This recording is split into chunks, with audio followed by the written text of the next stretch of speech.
اللهم لك الحمد كله وإليك يرجع الأمر كله، علانيته وسره، فحق أنت أن تحمد، وحق أنت أن تعبد، وأنت على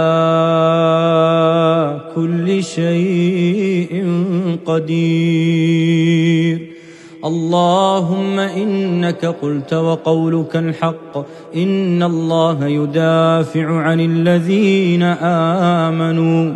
اللهم فادفع عن أهلنا المستضعفين المظلومين في قطاع غزة خاصة، وفي فلسطين عامة،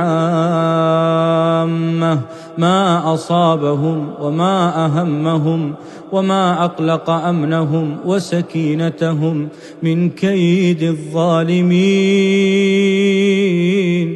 اللهم كن لهم مؤيدا ونصيرا وحافظا وظهيرا، يا غياث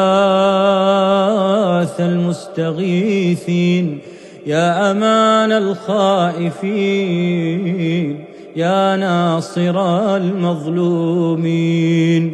استنصروك يا الله فانصرهم، استنجدوك يا الله فأنجدهم، استغاثوا بك يا ربنا فاغثهم.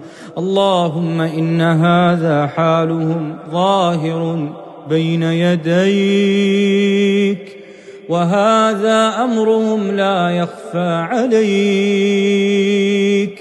فاجعل يا ربنا ثقتهم وتوكلهم عليك. اللهم سدد رميهم ووحد صفوفهم، واربط على قلوبهم، داو جرحاهم، تقبل شهداءهم، فإنهم لا حول لهم ولا قوة إلا بك يا أرحم الراحمين.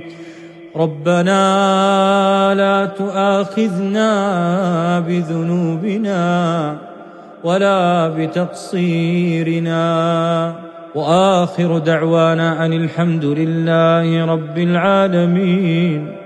وصل اللهم وسلم على سيدنا محمد وعلى آله وصحبه أجمعين.